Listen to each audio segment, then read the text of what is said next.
శశిరేఖ చాలా ధైర్యవంతురాలు. భర్త ఎంతటి దుర్మార్గుడైనా ఎన్ని కష్టాలు తెచ్చిపెడుతున్నా భరిస్తూ వచ్చింది. అయితే ఏ భార్య సహించలేని మరో సంఘటన ఆమె జీవితంలో జరిగింది. దాన్ని ఎదుర్కొనే క్రమంలో శశిరేఖ ప్రాణాలు కోల్పోయింది. శశిరేఖ తనపై కేసు పెట్టడాన్ని తట్టుకోలేక ఆగ్రహంతో రగిలిపోయాడు రమేష్. తన జీవితంలోకి శశిరేఖ రాకుండా ఉంటే చక్కగా లకియాను పెళ్లి చేసుకుని సంతోషంగా ఉండేవాణ్ణి అనుకున్నాడు. ఇదే విషయాన్ని లకియాకు చెప్పాడు. శశిరేఖను అడ్డు తొలగించుకుందామన్నాడు. అదే జరిగితే నువ్వు నా భార్యగా ఉండవచ్చని లకియాను నమ్మించాడు. శశిరేఖ చేస్తున్న సీరియళ్లు, కొత్త సినిమాల్లో ఛాన్సులు నీకు దక్కేలా చేస్తానని ఆశ పెట్టాడు. లకియా కూడా ముందు వెనక ఆలోచించకుండా శశిరేఖే తన జీవితానికి అడ్డం కనుకుంది. ఆమె లేకపోతే తన కెరీర్ దూసుకెళ్తుందని, పూలబాటలా ఉంటుందని భావించింది. ఇలా ఇద్దరూ ఎవరి లెక్కలాళ్లేసుకున్నారు. తాము ప్లస్ అవ్వాలంటే శశిరేఖ మైనస్ కావాలనుకున్నారు. అందుకోసం మర్డర్ ప్లాన్ ఫిక్స్ చేసుకున్నారు.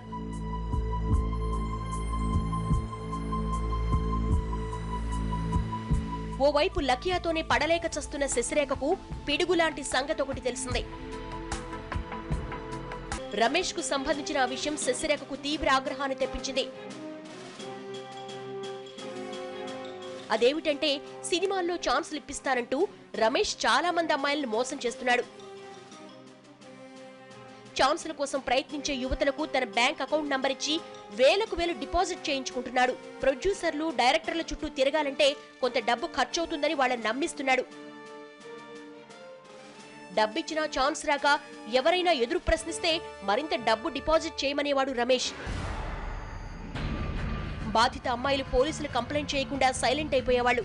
ఇలా కొత్త వాళ్ల నుంచి తన భర్త 10 లక్షల రూపాయలు కాజేశాడని తెలుసుకుంది శశిరేఖ. అంతేకాదు, సినిమా ఛాన్సుల కోసం చాలా మంది అమ్మాయిలు రమేష్ వాట్సాప్ నంబర్కు వారి ఫోటోలు పంపించేవాళ్లు. వాటిని మార్ఫింగ్ చేసి న్యూడ్ ఫోటోలుగా మార్చి ఇంటర్నెట్లోని కొన్ని ఫోర్నో సైట్స్ కమ్ముతున్నాడు రమేష్. ఓ బాధిత యువతి ద్వారా ఈ విషయం తెలుసుకున్న శశిరేఖ తిన్నగా ఇంటికి వెళ్లి తన భర్తను నిలదీసింది. ఆ వివాదం వాళ్ళిద్దరి మధ్య తీవ్ర దుమారం రేపింది.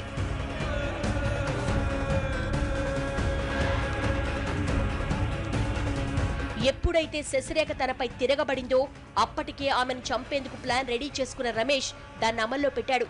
ముందుగానే ఇంట్లో దాచి ఉంచిన ఆయుధంతో శశిరేఖ తలను నరికేశాడు. ఇందుకు లకియా కూడా సహకరించింది.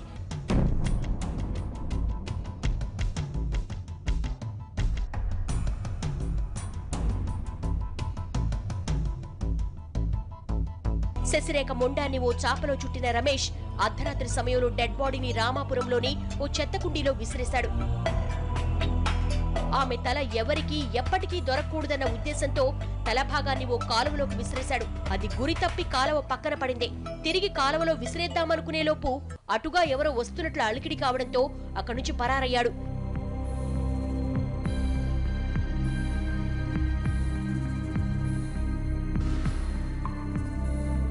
తర్వాతి రోజు శశిరేఖ మిస్ అయిందంటూ రమేష్ పోలీసులు కంప్లైంట్ ఇచ్చాడు.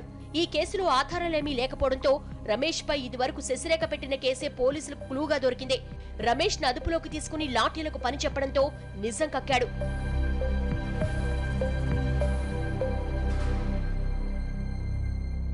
అలా మర్డర్ మిస్టరీని ఛేదించిన పోలీసులు లకియాను కూడా అదుపులోకి తీసుకున్నారు.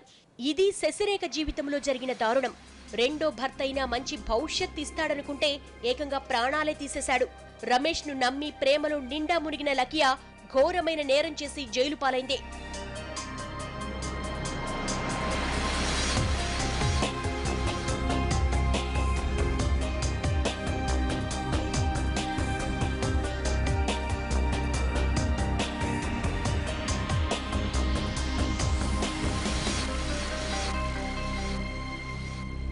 సిల్వర్ స్క్రీన్ పై తళుక్కుమని మెరవాలని అందరూ కలలు కంటారు. ఏళ్ల తరబడి ఎంతో మంది కాళ్లా వెళ్లా పడతారు. ఆ ప్రయత్నంలో విజయం సాధించే వాళ్ళకంటే శశిరేఖ, లకియాలా మోసపోయే వాళ్లే ఎక్కువ ఉంటారు. టాలీవుడ్ అయినా, కాలీవుడ్ అయినా, ఏ వుడ్ అయినా మోసాలు మాత్రం కామనే. రమేష్ లాంటి కంత్రీగాళ్ల ఉచ్చులో పడకుండా ఉండేందుకు ఎంత అప్రమత్తంగా వ్యవహరిస్తే అంత మేలు.